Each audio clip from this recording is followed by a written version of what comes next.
seruanku.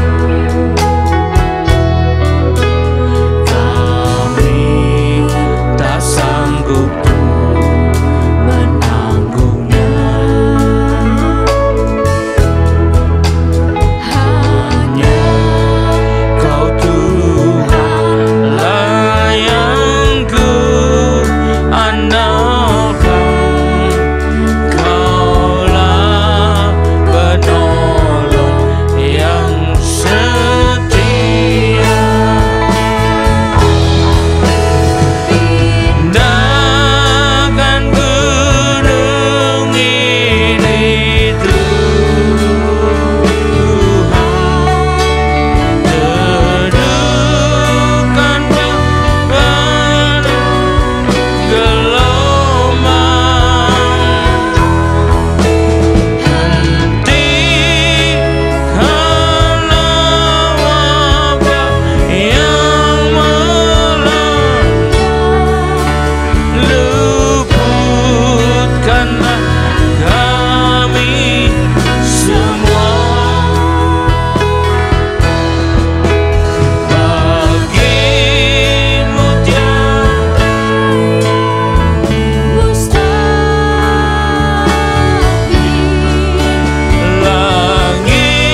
Shalom, selamat berjumpa kembali saudara kasih Tuhan. Mari kita persiapkan diri kita untuk menerima dan menyambut firman Tuhan. Sebelumnya marilah kita berdoa. Terima kasih Tuhan Yesus, kami umat-Mu siap menyambut firman-Mu.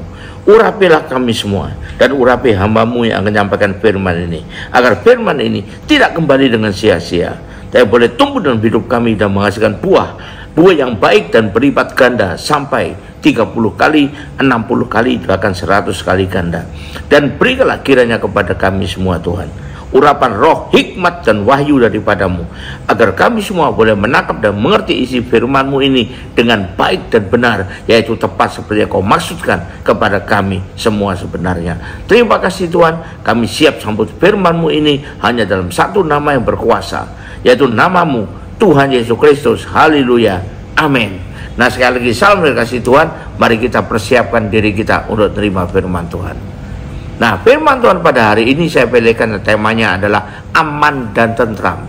Aman dan tentram, bayangkan suatu kondisi yang enak dirasakan, tidak banyak bergejolak, tidak banyak masalah, aman dan tentram, bahkan tidak ada masalah sama sekali, bahkan sampai ke situ kalau dikatakan sangat aman dan sangat tentram. Nah, apakah ini? Memang manusia mendambakan agar hidupnya atau kondisi kehidupannya aman dan tentram. Umumnya manusia mendambakan demikian. Dan saya mau katakan, Tuhan juga ingin loh kalau kita bisa hidup aman dan tentram.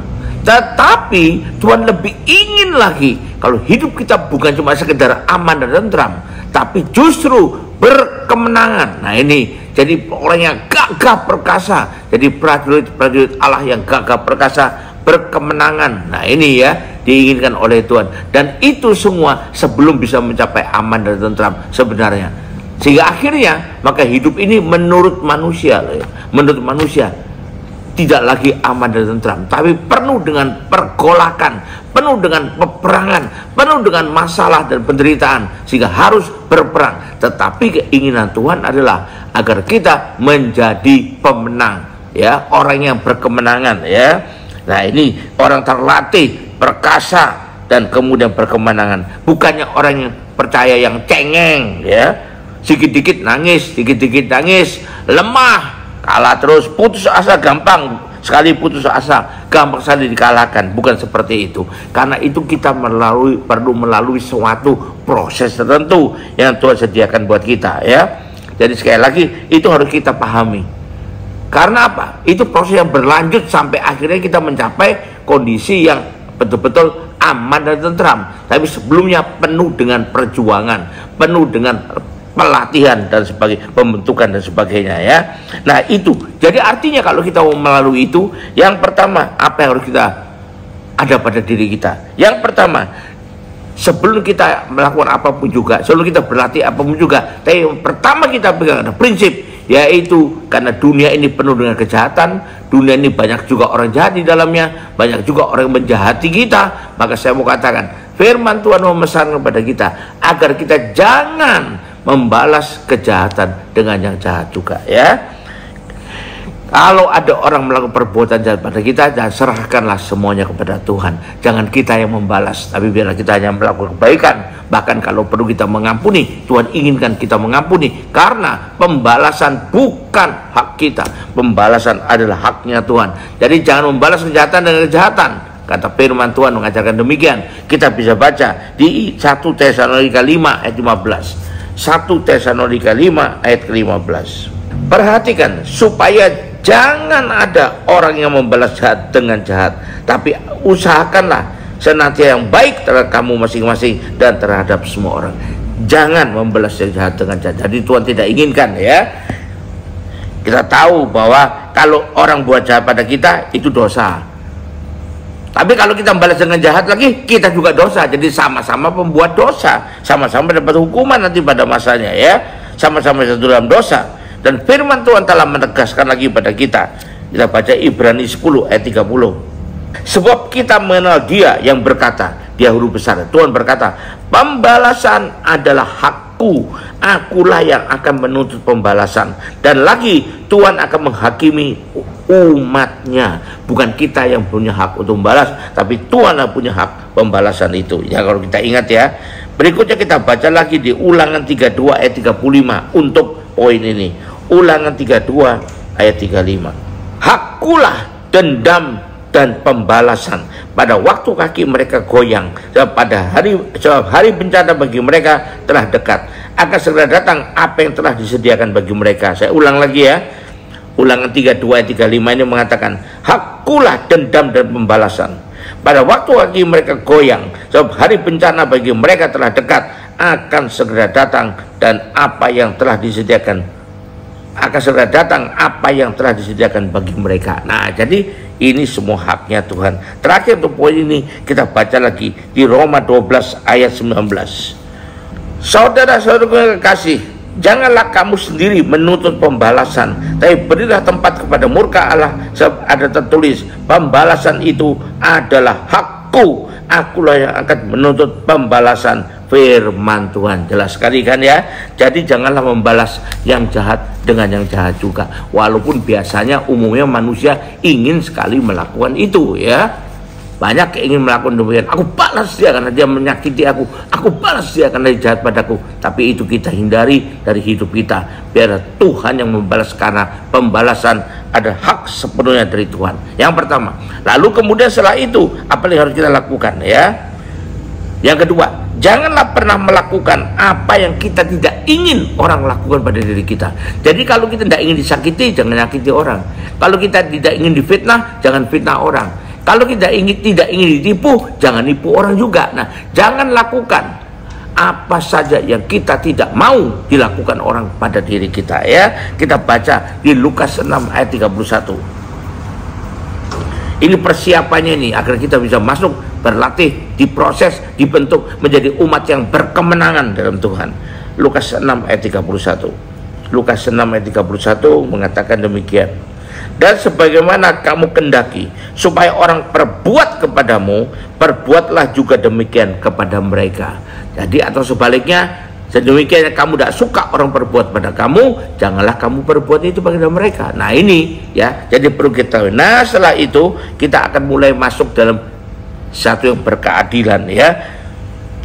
Jadi kita hidup dengan berkeadilan dan memiliki prinsip apa saja yang menyakitkan bagi orang lain, jangan itu kita perbuat, karena itu juga akan akhirnya menyakitkan bagi kita juga. Jangan sampai kalau kepada orang lain kita berlaku semaunya, dan begitu dirinya sendiri diperlakukan begitu langsung meledak-ledak. Nah itu namanya egois banget. Itu yang kedua. Yang ketiga, nah kita dalam melakukan, karena kita harus melalui proses yang cukup panjang, yang tidak sehari langsung selesai, begitu saja langsung selesai, maka kita harus bisa setia lebih dulu, walaupun itu hal-hal kecil. Karena kita ingin dan dipercayakan perkara besar, tapi tidak akan mungkin perkara besar langsung dipercaya pada kita kalau kita tidak didapatinya setia dalam perkara kecil terlebih dulu. Karena itulah bekal untuk kita bisa dipercayakan perkara-perkara yang besar ya. Sehingga Tuhan akan mempercayakan kepada kita kemudiannya, sesudahnya, perkara yang jauh lebih besar daripada itu. Nah ini, kalau kita kepingin dipercayakan hal-hal yang lebih besar, yang ajaib dan sebagainya, kita harus bisa dulu membuktikan kita bisa dipercaya dengan benar dalam perkara yang kecil-kecil dulu. Lukas 16 ayat 10. Jadi itulah proses, salah bagian dari proses yang Tuhan inginkan buat kita. Bisa dipercaya dulu. Kalau kita lihat orang bekerja, tidak mungkin langsung baru bekerja, tidak mungkin langsung jadi direktur, jadi karyawan biasa dulu. Lihat pengalamannya gimana bisa dipercaya, enggak? Makin bisa dipercaya, makin dipercaya oleh bosnya untuk pangkat yang lebih tinggi. Nah itu yang kita lihat dalam kehidupan sehari-hari ya. Lukas 16 ayat 10. Barang siapa setia dalam perkara-perkara kecil, ia setia juga dalam perkara besar. Dan barang siapa tidak benar dalam perkara kecil, ia tidak benar juga dalam perkara besar. Jadi kalau dia setia dalam perkara kecil, maka bisa dibayangkan dia akan setia dalam perkara besar, karena itu dipercayakan pada dia. Nah ini kita harus tahu, walaupun itu tidak mudah, tidak sesaat begitu saja, tapi melalui satu waktu atau proses pengujian daripada Tuhan ya. Kita ingin dipercayakan perkara besar, kita rindu dipercayakan perkara besar, tetapi itu semua harus melalui proses, yaitu buktikan dulu bahwa kita setia. Kata setia di sini menunjukkan bukan cuma ia melakukan gitu aja, bukan, tapi dalam keadaan gak enak pun walaupun berat, walaupun menderita, tetap melakukannya dengan tekun. Nah, itu baru namanya setia ya, tekun dan setia. Setia itu tidak meninggalkan apapun keadaannya. Yang keempat, harus siap untuk melalui pembentukan dan pendewasaan daripada Tuhan ya. Ini harus siap untuk melalui pembentukan dan pendewasaan daripada Tuhan. Karena itu mungkin terasa juga berat bagi kita prosesnya.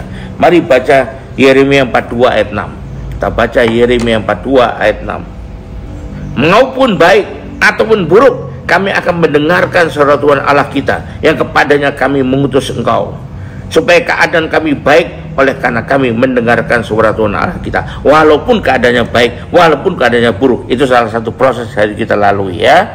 Mari kita baca lagi pasal 43 ayat yang pertama.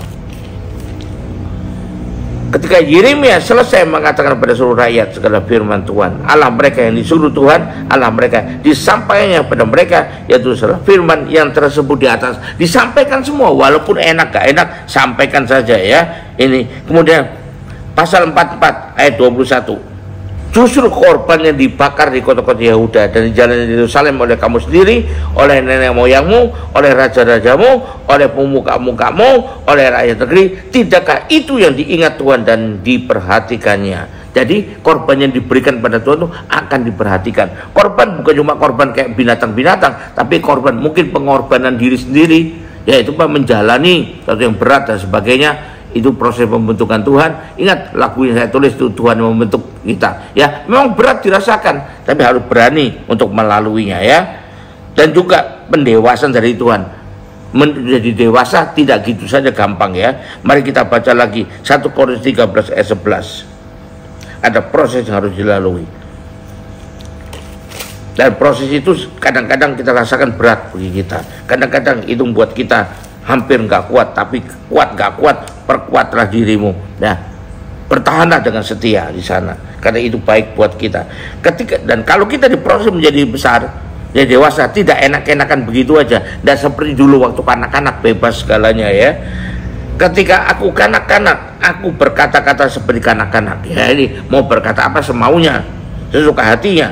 Aku merasa seperti kanak-kanak, aku berpikir seperti kanak-kanak. Tapi sekarang sudah aku menjadi dewasa, melalui proses pendewasaan, aku meninggalkan sifat kanak-kanak itu. Maksudnya bukan kanak-kanak dalam arti umur, tapi sifat kanak-kanak berarti sifat kekanak-kanakan. Apa sifat kekanakan? Biasanya lebih mementingkan dirinya sendiri, lebih ingin memaksakan kehendaknya. Kalau kanak-kanak begitu, tidak dituruti, nangis, ngambek, ya itu kanak-kanak, sifat kekanak-kanakan ya. Tapi anak-anak juga punya sifat yang baik, yaitu polos ya, tidak berpura-pura, tidak tipu muslihat. Kalau kanak-kanak itu kebanyakan demikian. Tapi mereka juga sifat mementingkan diri sendirinya itu ada di sana ya. Sifat ingin dituruti, ya itu pokoknya keinginannya ingin dituruti, itu sifat kanak-kanak juga. Dan itu kita tinggalkan, kita tanggalkan sepenuhnya. Dan itu butuh waktu, butuh proses ya. Kita baca lagi Kolose 4 ayat 12. Salam dari Epafras kepada kamu. Ia seorang dari antaramu, hamba Kristus Yesus, yang selalu bergumul dalam doanya untuk kamu, supaya kamu berdiri teguh sebagai orang-orang yang dewasa dan yang berkeyakinan penuh dengan segala hal yang dikehendaki Allah. Dikata kamu harus berdiri teguh ya, jadi dewasa. Kenapa dibilang teguh? Artinya kalau nggak teguh itu berarti banyak kena goncangan, banyak kena hambatan, banyak kena serangan. Makanya perlu kamu didoakan mati-matian dan berdoa bergumul supaya kamu bisa berdiri teguh, artinya tetap berdiri walaupun goncangan kiri kanan datang. Berarti tidak mudah loh ya, tidak mudah. Kita perlu ingat saja, tidak begitu saja terjadi, langsung begitu saja terjadi, tidak mudah ini ya. Lalu terakhir untuk poin ini kita baca di Efesus 4 ayat 13. Sampai kita semua telah mencapai kesatuan iman dan pengetahuan yang benar tentang anak Allah, kedewasaan penuh dan tingkat pertumbuhannya sesuai dengan kepenuhan Kristus. Dewasa penuh ada suatu tingkat pertumbuhan sesuai dengan kepenuhan Kristus. Dan itu dikata sampai kita, berarti itu ada perjalanannya ke sana. Bukan langsung terjadi, bukan langsung ada di sana ya. Kita harus tahu, jadi kita harus siap itu melalui pembentukan dan proses pendewasaan, didewasa oleh Tuhan yang kadang-kadang terasa berat, kadang-kadang terasa cukup menyakitkan, tapi itu semua untuk kebaikan kita semua. Ingat firman Tuhan juga menatakan pada kita. Nah ini loh, antara lain apa proses pendewasaannya? Mari kita baca di Amsal 27 ayat 17. Amsal 27 ayat ke-17. Nah ini ya, besi menajamkan besi, orang menajamkan sesamanya. Jadi kalau satu kali kita melihat ada orang yang seperti yang mau menajam kita, berarti menggerinda kita, mengasah kita, mungkin berat buat kita, mungkin jengkel buat kita, mungkin mulai timbul amarah. Tapi ingat, Tuhan mengatakan besi menajamkan besi, orang menajamkan sesamanya. Jadi itu ada salah satu proses penajaman dari Tuhan, membentuk kita. Gimana bisakah kita bersikap, mereaksinya itu sesuai dengan maunya Tuhan. Nah, kalau kita bisa, kita pelan-pelan akan berubah, makin dewasa sampai mencapai kedewasaan yang penuh ya. Dan kita perlu ingat bahwa Tuhan tidak pernah biarkan kita dicobai melampaui batas kekuatan kita. Jangan bilang, wah nggak kuat lagi, wah Tuhan kejam. Nggak ada itu ya. Tuhan kalau izinkan pencobaan datang untuk membentuk kita, itu Tuhan ukur sudah tidak akan melampaui kekuatan kita. Kita bisa baca di 1 Korintus 10 ayat ke-13. Ini ayat yang sangat terkenal ya. 1 Korintus 10 ayat ke-13. Kalau hidup kita mengalami pencobaan-pencobaan, firman Tuhan ingat kepada kita, pencobaan-pencobaan yang kamu alami, yang Tuhan izinkan kita alami, yang Tuhan izinkan terjadi dalam kehidupan kita, ialah pencobaan-pencobaan yang biasa, yaitu yang tidak melebihi kekuatan manusia. Kan mungkin ada juga yang bertanya, tapi manusia kan lain-lain kekuatannya Pak. Nah, maksudnya kekuatan manusia di sini, kekuatan manusia yang mendapat pencobaan itu. Jadi tiap pencobaan yang Tuhan izinkan terjadi pada hidup kita, sudah Tuhan ukur dengan cermat, tidak akan melampaui kekuatan kita. Sebab Allah itu setia, dan karena itu Ia tidak akan biarkan kamu dicobai melampaui kekuatanmu. Pada waktu kamu dicobai, Ia akan berikan kepadamu jalan keluar sehingga kamu dapat menanggungnya. Jelas sekali kan? Jadi batas kemampuan kita tidak akan terlampaui. Jadi itu persiapan kita, antara lain harus kita lakukan supaya kita bisa aman dan tentram di kemudian hari. Hasilnya makin lama kita mendekat pada kondisi aman dan tentram. Tapi sebelumnya kondisi yang bergejolak harus kita lalui terlebih dulu. Seperti misalnya ada juara ya, saya melihat di televisi itu ada yang mendapat ikat pinggang itu untuk selama-lamanya, untuk dia bukan diperebutkan lagi, karena kalau tidak salah sekian tahun berturut-turut maka jadi milik dia selama-lamanya. Nah itu seakan-akan salah satu bentuk aman dan tentram dalam hal perebutan gelar. Jadi gelarnya untuk selama-lamanya, bisa diwariskan pada anak cucunya. Tapi itu melalui pertandingan-pertandingan yang berat dulu. Sebelum bertanding melalui pelatihan yang berat dulu. Jadi untuk aman dan tentram itu adalah di ujungnya. Tapi prosesnya ini, jalannya berliku-liku, jalannya berbatu-batu. Tapi ingat, Tuhan tetap menyertai kita, Tuhan membimbing kita, asal kita tekun dan setia. Haleluya, puji Tuhan. Mari kita akhiri ibadah ini dengan kita berdoa kepada Tuhan. Terima kasih Tuhan untuk pengajaran-Mu, dan biarlah kami Tuhan mencapai keadaan aman dan tentram, dan melalui perjuangan ini bersama dengan Engkau. Engkau yang menopang kami, Engkau yang membimbing kami, Engkau yang menuntun kami. Terima kasih Tuhan. Roh Kudus berilah kekuatan pada kami, urapilah kami agar kami boleh tekun dan setia sampai kepada akhir. Terima kasih Tuhan, di dalam nama Yesus kami ucap syukur. Haleluya, amin. Angkat dua tanganmu, kita akhiri ibadah ini dengan terima berkat dari Tuhan.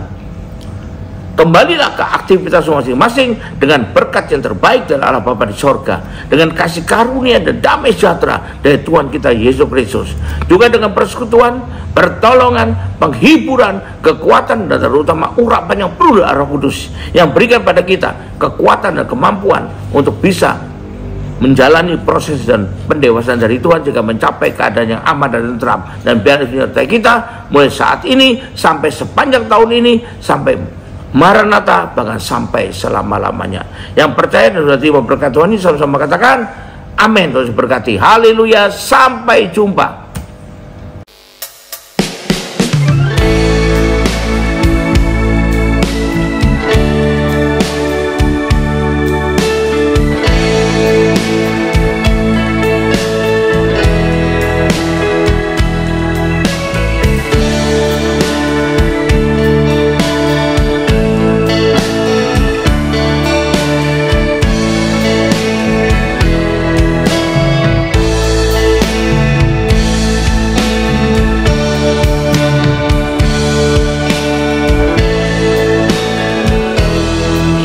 Tuhan, Kau selalu ada di saat aku menderita.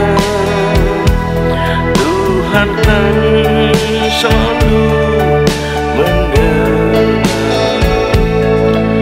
seruan umatnya. Ya Tuhan, Engkau pun tahu duka nestapa di hatiku saat takut liputiku. Kau yang menguatkanku, Kau tunjukkan jalanmu dan nuntun tiap langkahku. Engkau tak pernah tinggalkanku, selalu menyertaiku. Ku mau naikkan syukurku dan selalu menyembahmu, karena Kau yang Maha Mulia sekarang dan selamanya.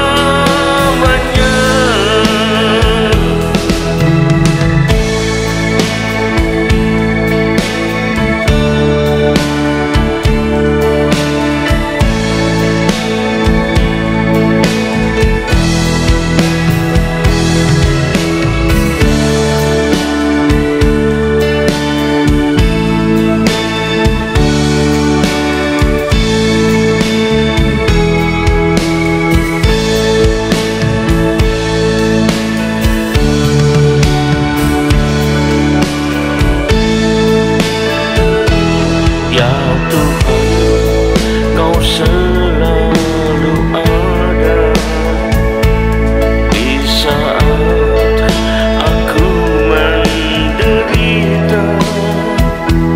Tuhan kan selalu mendengar seruan umatnya. Ya Tuhan, Engkau pun tahu duka nestapa di hatiku saat takut liputiku. Kau yang menguatkanku, Kau tunjukkan jalanmu dan menuntun tiap langkahku. Engkau tak pernah tinggalkanku, selalu menyertaiku. Ku mau naikkan syukurku dan selalu